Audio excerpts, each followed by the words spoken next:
Salut, c'est Trado. Voilà mon commentaire de mise à jour pour l'indice parisien, séance du mardi 2 février.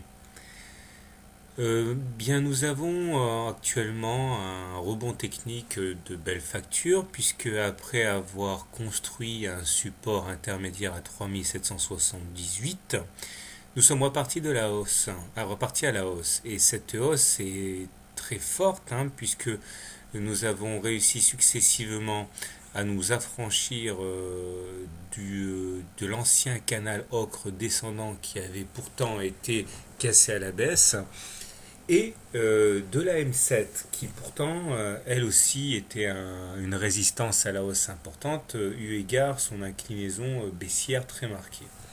Bon, maintenant il faudra voir si on arrive à les tenir en clôture, clôture américaine, puisque je m'en suis déjà expliqué, je travaille avec des graphes CFD qui codent jusqu'à 22 heures.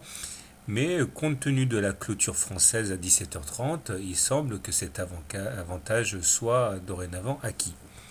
Si c'est le cas, il faut peut-être penser, pour ceux qui tradaient le biseau bleu, à prendre les bénéfices conséquents pour ne pas risquer de transformer un trade baissier un trade gagnant en trade perdant.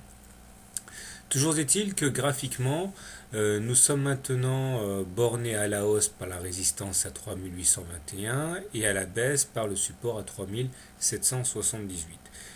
Je parlais d'un rebond technique car pour l'instant il n'est pas question d'envisager autre chose tant les indicateurs sont dégradés. La M20 est au-dessus des cours et fortement plongeante. Le stochastique, même si aujourd'hui il pointe vers le nord, il reste sous son signal et en zone de survente. Le momentum également est haussier, mais clairement sous la ligne de zéro, au même titre que la MACD. Donc il ne faudrait pas non plus voir dans les prémices de ce rebond technique autre chose qu'une réaction épidermique du marché suite à la curée à laquelle on a assisté.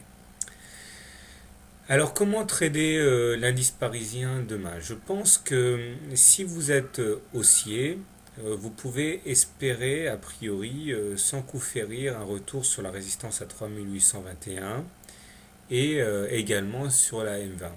Il faudra cependant mettre un stop loss en cas de clôture sous le support à 3778. Si par contre vous êtes plutôt baissier, je pense que le mieux à faire est d'attendre, de laisser monter l'indice pour le cueillir à froid au contact de la M20. Donc on shorterait la M20, stop loss en cas de clôture au-dessus de la M20, objectif un retour sur les plus bas et même plonger vers l'objectif du trade du biseau si la tendance dynamique baissière devait reprendre.